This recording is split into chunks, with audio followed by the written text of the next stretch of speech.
Now I'm going to have her demonstrate how she can go find it. But right quick, Cameron, if you didn't know what book you were looking for, and you say you wanted to look up every book that we had in the library on a subject, what would you do? Type in that subject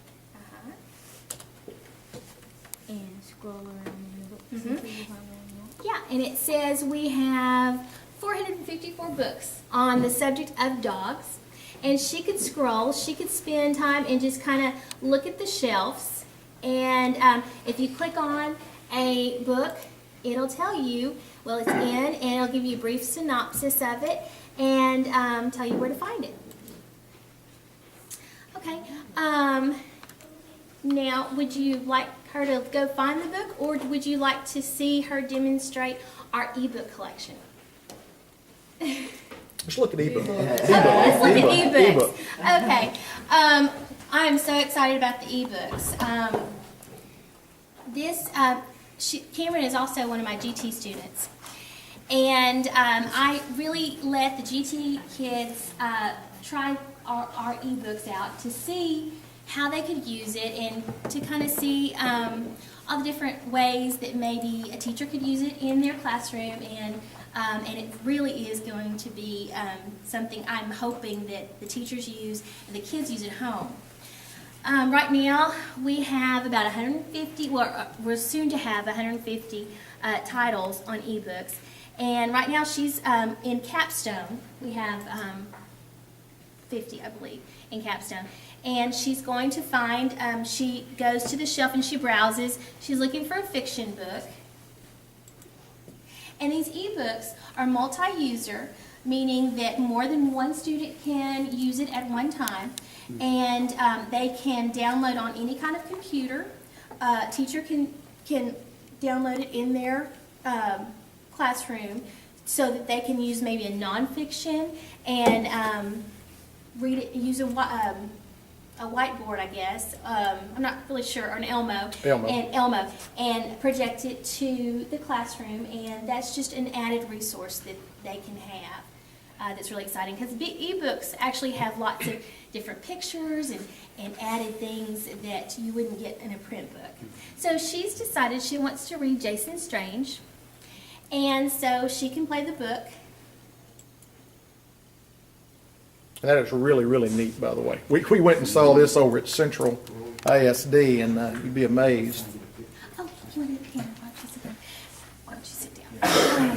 And another thing about these capstone readers is it actually, you can have a selection where it highlights and it reads with you. So if a student wasn't quite on that reading level of the book, but they still wanted to read the book, they could choose the read to me section, and they're still reading along, but it helps them with vocabulary and the different, the story. Yeah, it really, really is. And now I'm really hoping to get the teachers on board and the students on board with these ebooks, because I really think it will be a great summer reading thing to keep them reading through the summer. Are these books sent both on the elementary and junior high classrooms? Yes, they will be. Yes, yes. We don't have.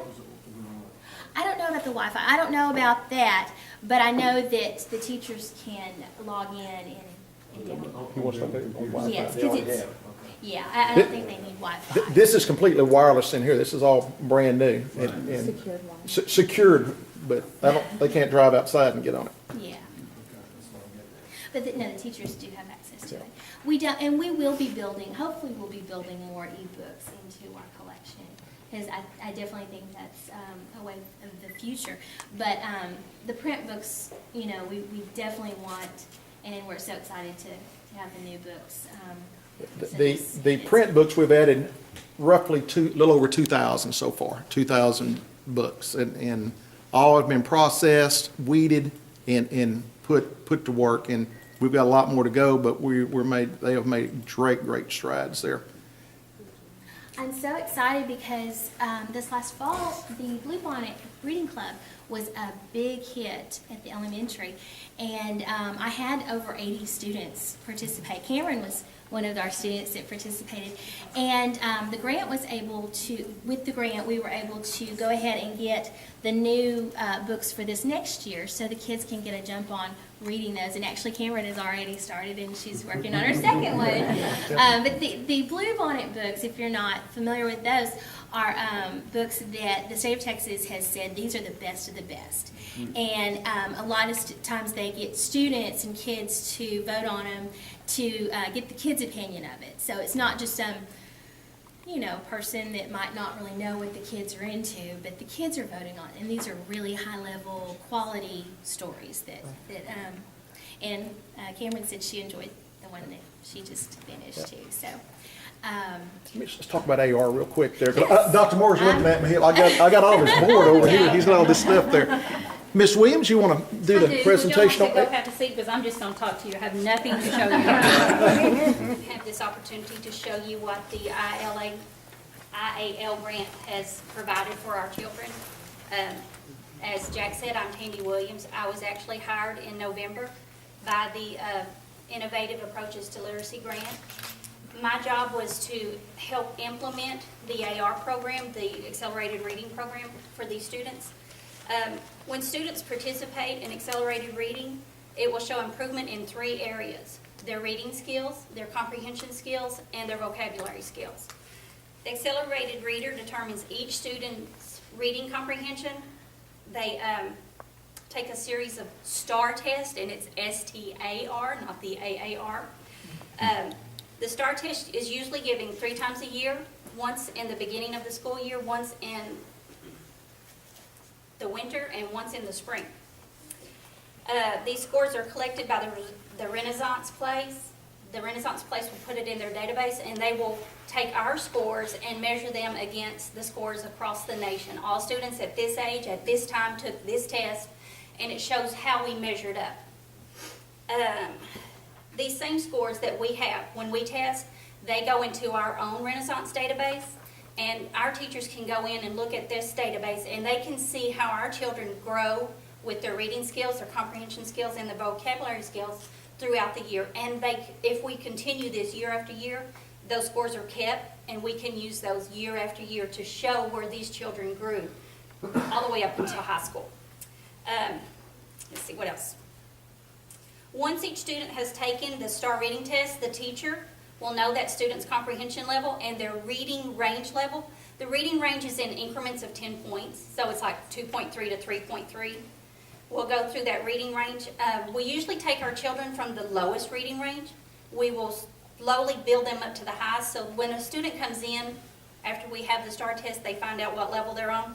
We'll start them on 2.3.